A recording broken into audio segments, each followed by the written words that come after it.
तुझा भाई टेबल पे ले ले माइक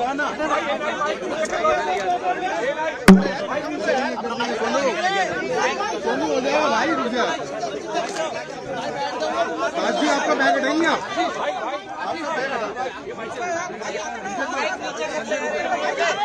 संजय रुक जा भाई आगे देखो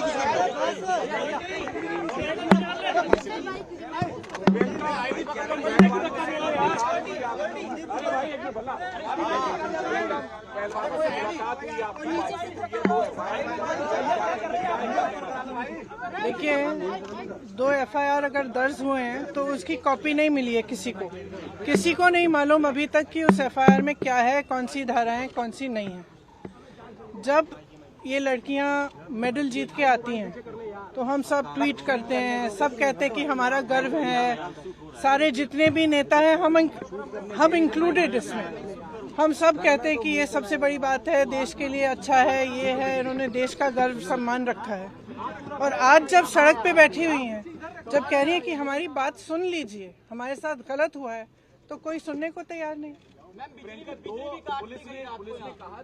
मैंने आपसे, आप बार बार यही कह रहे हैं, मैंने आपसे कहा ना अगर FIR दर्ज हुए हैं तो कम से कम इनको दिखाना चाहिए कि क्या है, कॉपी देनी चाहिए। मैं आपको पुलिस का स्टैंड बता रहा हूँ। पुलिस का ये कहना है कि 2 FIR उन्होंने इंडिविजुअली दर्ज किए हैं, एक पॉस्को एक्ट क्योंकि एक माइनर लड़की है उसकी शिकायत पर पॉस्को एक्ट की धाराओं में, दूसरी जो है छेड़खानी के आरोप में जो कि सीनियर महिला पहलवानों ने की है। और अब इन्वेस्टिगेशन को लेकर जो होना चाहिए उसको लेकर आपका क्या स्टैंड है? दूसरा ये अरेस्टिंग की जो बात, देखिए सीधी सी बात है, इतने जो सीरियस एलिगेशंस हैं इस शख्स के बारे में, तो पहले रिजाइन तो करें, उनको पद से तो हटाएं। जब तक पद पे हैं तब तक प्रेशर डालते रहेंगे, तब तक करियर बर्बाद करते रहेंगे लोग। इन्वेस्टिगेशन चल रहा है, इसका मतलब क्या है? मतलब क्या है? अगर वो आदमी उसी पद पे है जहां सबसे ज्यादा पावर है सबके ऊपर, सारे प्लेयर्स के ऊपर, इनके करियर को बर्बाद करने के लिए, इनको तंग करने के लिए, प्रेशराइज करने के लिए, तो फिर आप कैसे कह सकते हैं कि FIR इन्वेस्टिगेशन? क्या मतलब है इसका? पहले रिजाइन करें, उसको हटाएं पद से, उसका पावर तो लीजिए।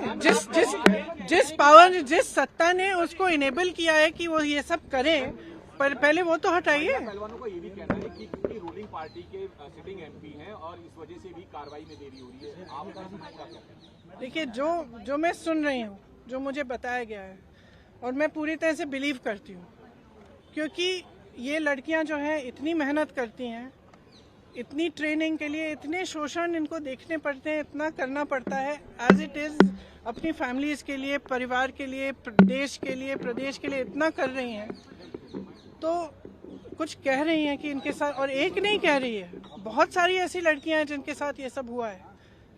तो मैं समझना चाहती हूँ, एक्चुअली मैं समझना चाहती हूँ कि सरकार इनको बचा क्यों रही है। वो कैसे देखती हैं आप? क्योंकि खेल मंत्री लगातार कह रहे हैं हम बातचीत कर रहे थे, FIR कभी भी हो सकती है, हमने कई राउंड की बातचीत करी।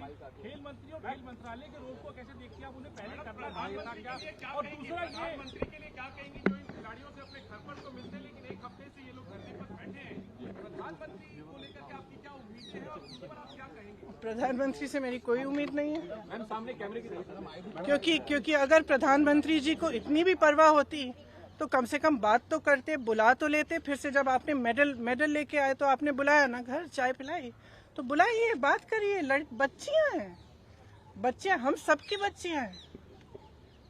और मतलब क्या कह रही, ये कह रही है ना कि हमारी मूड है 2024 का इलेक्शन है, कुछ चीजों पे उनका प्रभाव हो सकता है। तो अब भगवान जाने, मैं आपसे पूछ रही हूँ कि भाई इस आदमी को बचाने के लिए इतना सारा क्यों किया जा रहा है, जब इतनी सारी लड़कियां जिन्होंने देश के लिए इतना किया है, अपने परिवारों के लिए किया है, प्रदेश के लिए किया है, देश के लिए किया है, और इतना मतलब पर्सनल संघर्ष है इनका, आप देख सकते हैं। इन्होंने इतना किया है और आप उसको बचा रहे हैं। भाई इनको बचाओ ना।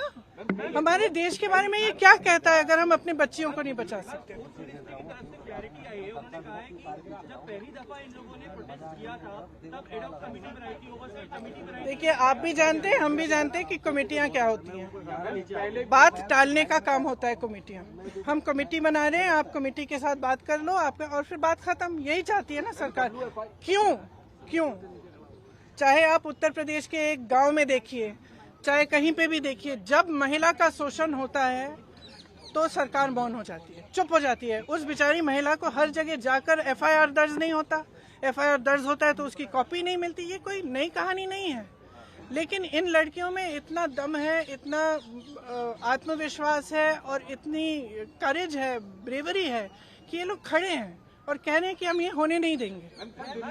तो पूरा देश, मैं आपको बता सकती हूँ कि प्रधानमंत्री जी पहचाने नहीं पहचाने, इनके मंत्री पहचाने नहीं पहचाने, इनकी सरकार पहचाने नहीं पहचाने, पूरा देश इनके साथ है, पूरा देश। और सिर्फ ये सरकार उस आदमी को बचाना चाहती है। सबसे पहले उस आदमी को उस पद से हटाइए, सबसे पहले। पुलिस ने कोर्ट में कहा कि इस मामले में कई लूपहोल हैं और राजनीति भी है। ये तो सब देखिए, जैसे ही महिला खड़ी होती है सारे लूपहोल निकल जाते हैं, तमाम ऐसी अफवाहें फैलाई जाती हैं, उस महिला को भी के बारे में भी उल्टी सीधी चीजें कही जाती है, हमेशा आपने देखा है। लेकिन देखिए ये संघर्ष करने वाली महिलाएं हैं, इन्होंने एज इट इज बहुत फेस किया हुआ है और ये फेस करेंगी, ये मैं मुझे समझ में आया। दिल्ली में है, इसके अलावा यूपी में कई है। आपने तो बहुत पूछ लिया। ऑपरेशन शीश महल में टाइम्स नाउ ने दिखाया कि अरविंद केजरीवाल ने अपने घर में 44 करोड़ उन्होंने खर्च किया सिर्फ इंडिया डिजाइन पे। देखिए, आपको पॉलिटिसाइज करना है ये सब, नहीं तो मैं चली जाती हूँ, क्योंकि इसीलिए मैं, यही तो बात है। तो एक्शन तो तब होगा जब पब्लिक प्रेशर आएगा। फ्रैंकली आज ये स्थिति है कि पब्लिक इनके साथ है, पब्लिक प्रेशर डाले। मैं इस देश की हर एक महिला को, हर एक लड़की को कहना चाहती हूँ, ये लड़कियाँ अकेली खड़ी हैं यहाँ, आप इनके साथ खड़े हो और इनकी आवाज को आप बुलंद करो, क्योंकि जब तक आप खड़ी नहीं होंगी तब तक कोई एक्शन नहीं होगा। इस मामले को निपटने की कोशिश होगी, उसके बाद कुछ नहीं होगा। तो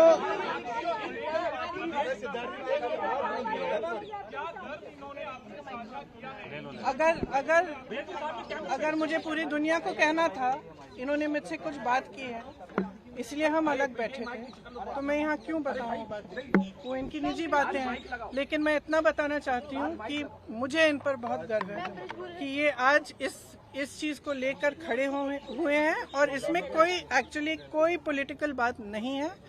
इसका राजनीतिकरण बिल्कुल नहीं होना चाहिए और अगर होगा तो एक बहुत बड़ी शेम होगी।